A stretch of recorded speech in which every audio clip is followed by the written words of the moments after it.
welcome back to the channel. My name is Ayola, and if you're seeing my video for the very first time, welcome. And if you're a returning subscriber, you already know you're an answer to prayers. Thank you for always coming back. Okay guys, so today's video, it's, I would say, highly requested for amongst everyone that has reached out to me about their international student journey. So if you don't know, I'm an international student based in Texas. Currently I have a playlist on my channel where I documented my international student journey, so to say. So if you are in the process, or you're just currently in the phase of getting your admission, or you've gotten your admission, you just want to really know more about it, I do suggest you check out that playlist on my channel. It's right there. So I have a lot of information there that you can check out.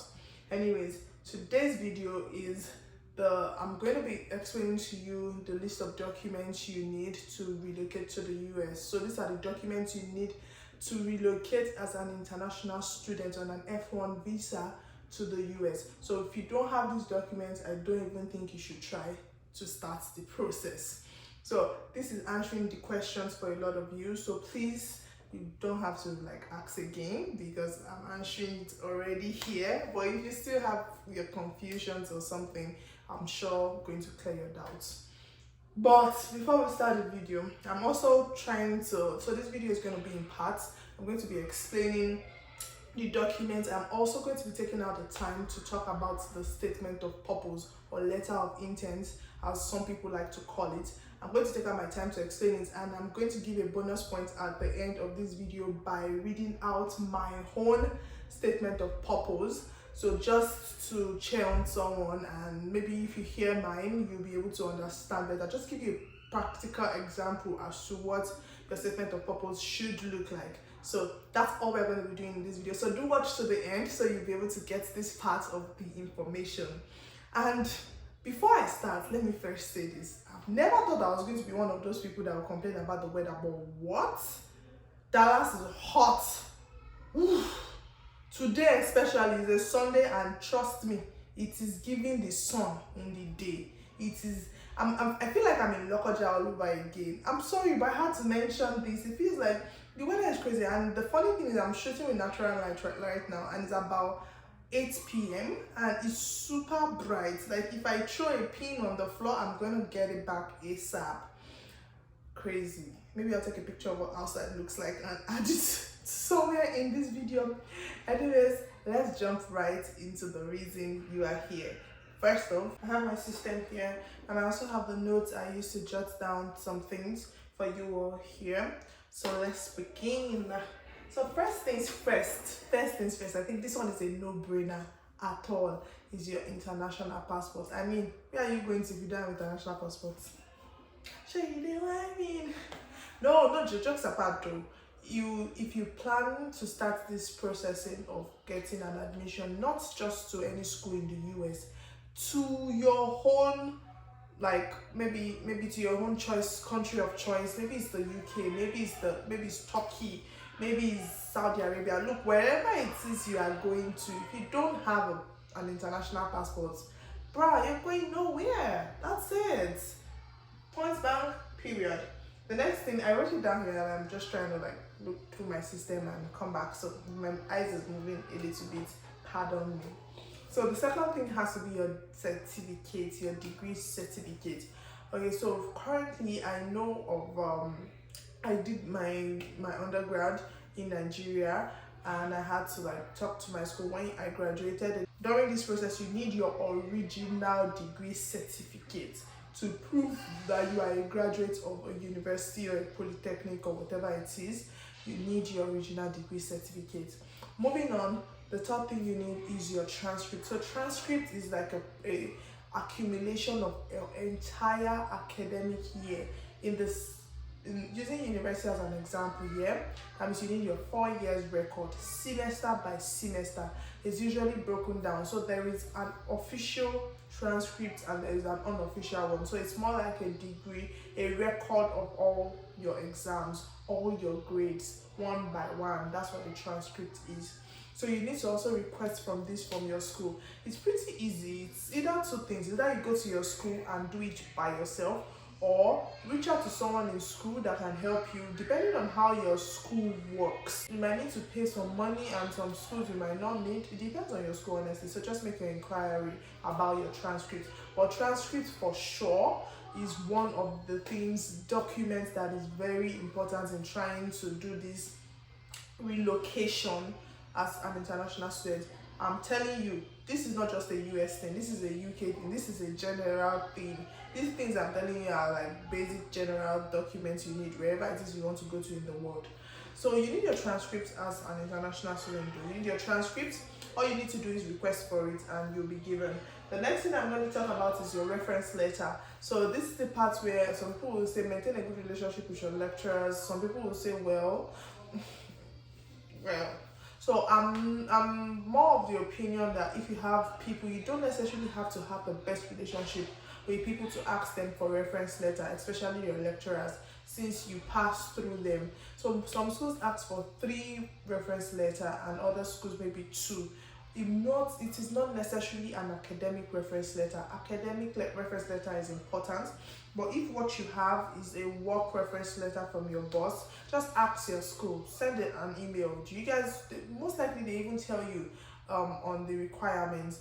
So very important, just check the requirements for your school to know how many letters they will be needing, and if you can submit a work letter rather than an academic letter. But in most situations and for most US schools, the ones that I applied to, they asked me for 3 reference letters, and they said it can be academic and it can be work related. So I honestly got all my reference letter from school. I didn't get from my job, not because my boss wasn't willing, it was just because honestly, because I could talk to my lecturers and they could get me the reference letter. So 2 things is either the school tell you to submit the email of the people, then they send them the form to fill, or they ask you yourself to personally send in the letter. So for one school, the first school, they asked me to submit the name of the lecturers and their email address, and they just forwarded it to their email. And I don't know, the reference letter passed over my head. I didn't get to see what was inside. But the second one, I actually was the one that forwarded it to the school. CV and resume. So CV is, so for people that don't want to do courses that they did in their undergrad, this might really come in handy. And some schools outrightly just ask for your CV, whether it is you're doing your course in your undergrad and that's the same course you're doing your postgraduate, they just ask for your CV. So make sure your CV is well prepared, especially for those people that are doing a different course than what they studied.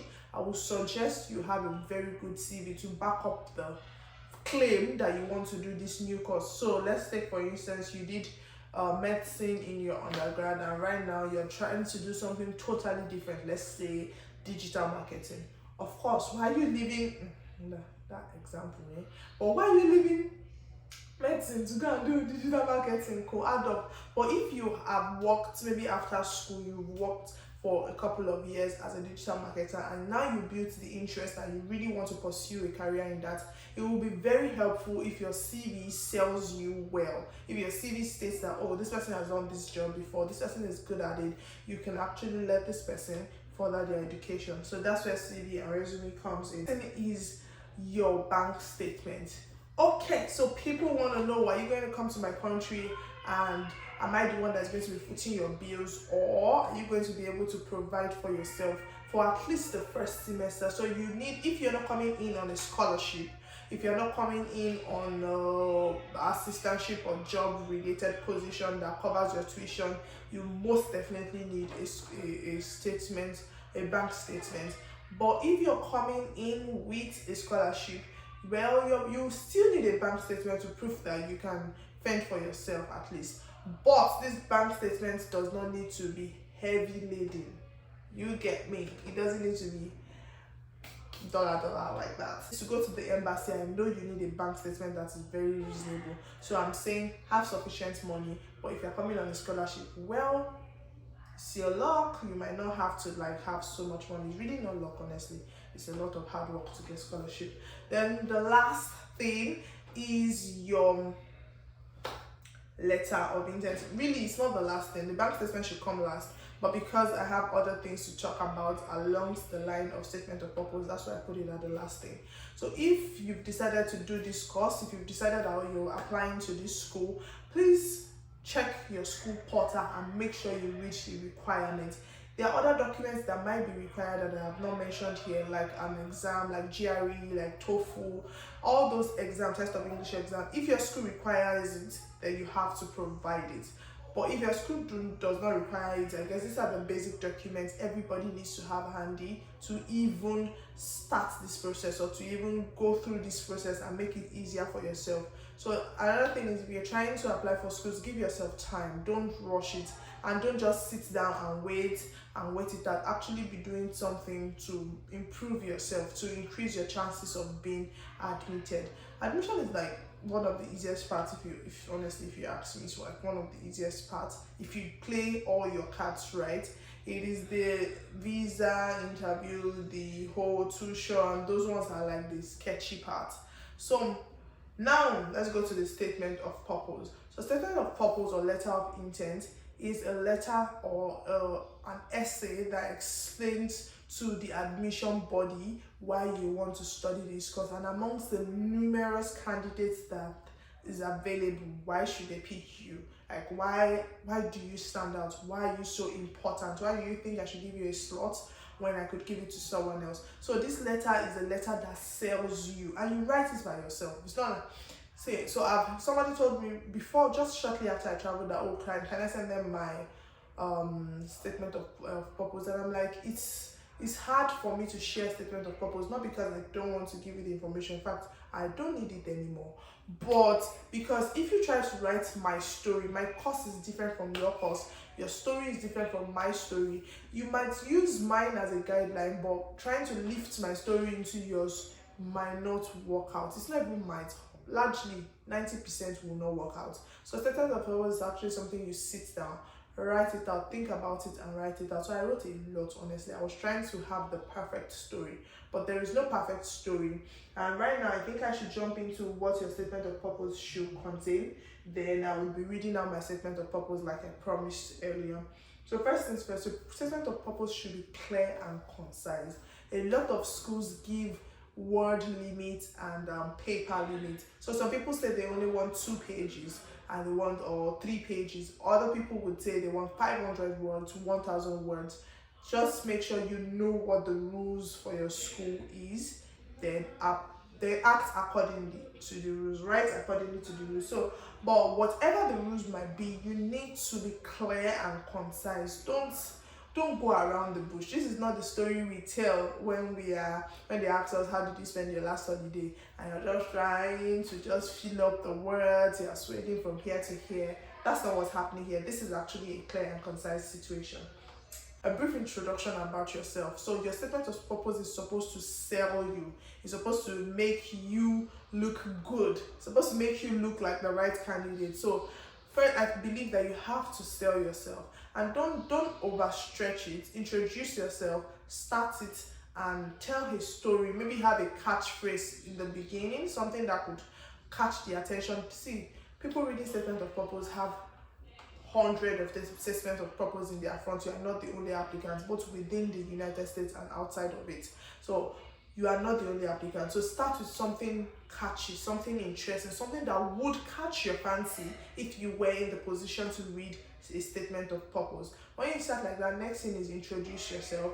Tell why you want to study this course and all that. Then the next thing you can also do is now talk about your past educational background, and make sure you put the name of your school in. Put the name of your school. Mention the name of their school as many times as possible, just to keep them going, just to give them the idea that you understand what the school stands for. So another thing is your work experience. This is very important. If you are coming to my school as a postgraduate student, I expect that probably you've done 1 or 2 things in the end. It necessarily doesn't have to tie down to what you are doing at the moment. The most important to the course you want to study, really. It just needs to tie down to the fact that you understand what you're going for. You have a purpose. You have a good intention to do better in this course. Then another thing is, why the university? You need to tell them, look, there are so many, there There are 52 countries in the United States. So if I'm picking a school in the United States, why? Why am I, no matter how silly that reason might be, find a constructive way to explain it, to communicate it.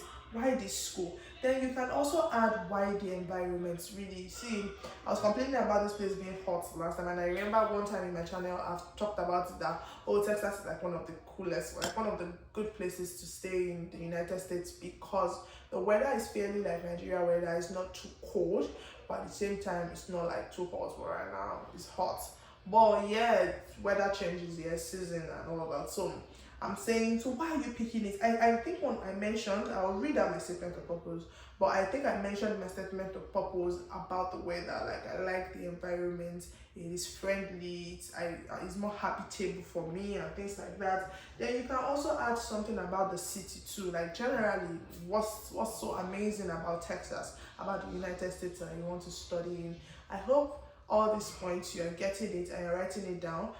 Okay, so right now let's just go straight into reading my statement of purpose. So this is the statement of purpose I wrote for the University of North Texas to get applied. Let's just say applied English, to get admitted for the course Gerontology and Health Sciences. Okay, so let's start now. My academic journey through sociology was never a gamble. Catchphrase, exactly what I was trying to talk about. So now I've made it known I have a degree in sociology. I didn't pick sociology because it was just what was available. It was what I wanted to do. So now this person wants to know, what am I reading here? She wants to know more, basically, or he. It was not something I did because I lacked other options. Sociology for me was a well thought out decision, one that has built me to become not just a community player, but an effective member of my family. Sociology was an eye-opener. It taught me how human interaction with others, or in relation to the society, and this knowledge turned out to be a life skill. It taught me over the years to navigate relationships within family, friends, and people I meet on a daily basis. Sociology is more than just a human studies of culture and society. It's a lifestyle, one that is deeply rooted in constructive relationship with people in their environment, with the goals of maintaining a symbiotic relationship. So here, I practically just blasted them with, I know what I'm doing. I might not ask you to go directly into this route, because now I'm reading this again, I'm reading it and I'm having this, maybe I shouldn't have explained so much about sociology. Maybe I should have just really been more clear and concise, but this is still not a bad way to start. So if you don't want to start by my name is, this is a very chilled way to just ease into it. So in the second paragraph, I said, in the modern world filled with diversity and similarities, though geographically apart, cultures and countries are interestingly connected. So I'm just giving you like, okay, this is interesting. Let me read more. This girl seems to know what she's doing. So I said, it's necessary to have not just a background knowledge of various cultures and society. It is essential to have advanced and firm understanding of the world at large. After taking a 4-year course in sociology, I earned a bachelor's degree. I am eager to undertake advanced study in applied gerontology at the University of North Texas. Put the name of the school there. Let them know that you are talking about their school. Learning more about the subject while experiencing daily life in a new environment. One of my life goals has been to help people become a better version of themselves, and through that, that's like one of the biggest things for me. So this is me pouring me into this statement. So that's why I'm saying your statement, my statement, all in my work, like, but yeah, you get me. So pour yourself into your statement. So I said, one of my life goals is to help people become a better version of themselves in every aspect, and helping them realize that they are not alone in the journey of life. Trust me, this is me. Top on this list is helping the aged community. So now I'm talking about my course. In the society where I grew up, back to Nigeria now, there is little or no provision for the elderly, and given that human life cycle will eventually lead us to that point, I am stating the reason why I want this course. so bad. Like why you should pick me amongst all the numerous candidates is because I want this more than they do, at least from what I am saying here. So I said that I believe more should be done to cater for this group of people, and the entire process involved in the entire process involved in aging should be properly studied. So let's know more about this. So like I'm telling you what I want really. This passion for helping people forward my interest in the field of gerontology. Now this is me saying this is why I want to do your course, honestly, and it still remains my driving force till this day. I'm encouraged by the curriculum, the professors, the resources. I'm hailing your school, like I'm encouraged. I love your curriculum. I love everything available at your institution. I'm inspired to devote myself to the advanced study of gerontology. I believe this program will strengthen my analytical skills, give me the opportunity to explore my ideas, and give me practical exposure to issues surrounding aging. Very simple, very concise. I think this paragraph 2 is doing it for me. Like I'm able to really just explain myself, tell them this is what I want to study. So I mentioned, then moving forward, this is the third paragraph. I started talking about my school. I said, oh, during my undergraduate year in Kogi State University, I mentioned the name of my school. So you guys, I went to a school. I'm mentioning the name. I majored in, I've already said that earlier. So I learned a great deal about various aspects of sociology and all the background knowledge that helped me narrow down my interest and strength. I have a keen interest in the study of the aging and medical sociology. Well, that's what I have my interest in. So now I'm telling them what I have my interest in. I learned to understand the various health challenges faced by different societies of the world, and I actively pursue this passion, which led me to taking an undergraduate project in the field of medical sociology. So now I'm saying I know how to do a project. I've done it before. I can do it again. Pick me. So that's it. I mentioned that moving on, I mentioned the name of my professor. This is a pretty long read. So I don't know if you want my statement of purpose. Okay, this is another bonus from me reading this. If you want it, just let me know in the comment section, and you probably can send me an email to that effect. I'll put my email also in the comment section, or a DM on Instagram. I think I'll put a name on the screen here. If you want a copy of it, a sample of it, well, I can make that available for you because I love you so much and I want you to succeed. So I told them about my project. I told them that I had a project in medical sociology where I actually carried out a project on liver cirrhosis patients in clinics in my school, around a community around my school, and that's actually what I did my undergraduate project on, and I have the proof. So see, I sold myself. So in the end of this, after explaining that I did my projects and all that, I explained a little bit about what fascinated me to the course. I moved on to say I hope I make good use of my time while studying masters. So I already gave myself admission in this. I'm optimistic. I already said, oh, I hope I make a good use of my time while studying masters in applied gerontology to build upon my already existing knowledge in this background in the field, and also focus on my sociocultural and biological effects of aging amongst the various genders in the society. So that's what I want to do. I want to study the biological process of aging. What's happening? Why are we growing old so fast? This is science. I want to know better. So upon the completion, so now I'm telling them my future plans, and upon the completion of my master's program, I hope to enter a PhD program to conduct further research. Some people will say you shouldn't put this in. I understand what they mean when they say so, but at the same time, if you know what you're doing, it's really not a bad information to let them know that you can do this. Yeah. So I mentioned that, and I also mentioned that I would love to return back to Nigeria, of course, because, well, that's my home country. I'm doing all this because I want to return back to Nigeria and impact more in my society. There's a whole lot of plenty other details, and we might just sleep here. So I also mentioned that, oh, I like the environment in Texas, the weather suits my weather. I had a phone interview also, and where I mentioned why I like Texas, basically.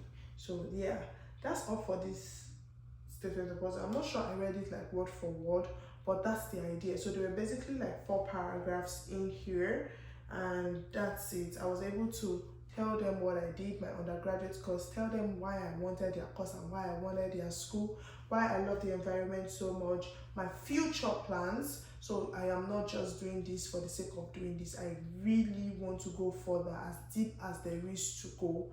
I also mentioned that. And that's all about a good statement of purpose. Make sure it's clear, it's concise, it introduces you. I explained how I like to help people. I already told them a lot about myself without saying too much, honestly. And that would be like, that's like the end of that.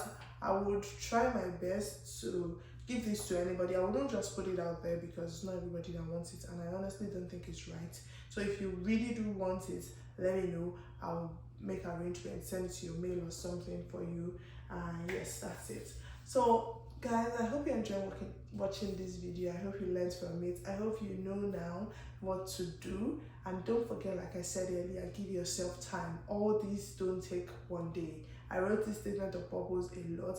And the giveaway points again, this is like 3 things again I'm saying I'm giving away, is that you should give people your statement of purpose to read. Not because they understand your course. Even if you're going to do microbiology where people don't understand the nitty-gritty of what you're going to study, it is okay to give layman, your friends, people that have good knowledge of English, that have no knowledge of English, just give them to read through it so they can help you point out corrections. Like, make sure you write grammatically correct statements. There might be a lot of things grammatically wrong with my statement, my statement of purpose, but trust me, a lot of people read it. A lot of people, like a lot, that's the truth. A lot of people read it, so they were able to see commas where I didn't put commas, full stop where I didn't put full stop, and all that. So make sure you actually put your statement of purpose through people. Thank you guys for watching this video. I hope you enjoyed. I look forward to seeing you in my next video. Thank you so much for all the love and support. Please don't forget to hit the subscribe button, join the family, like this video, and drop a comment. I love you all, and yeah, I'll see you in the next one. Thank you.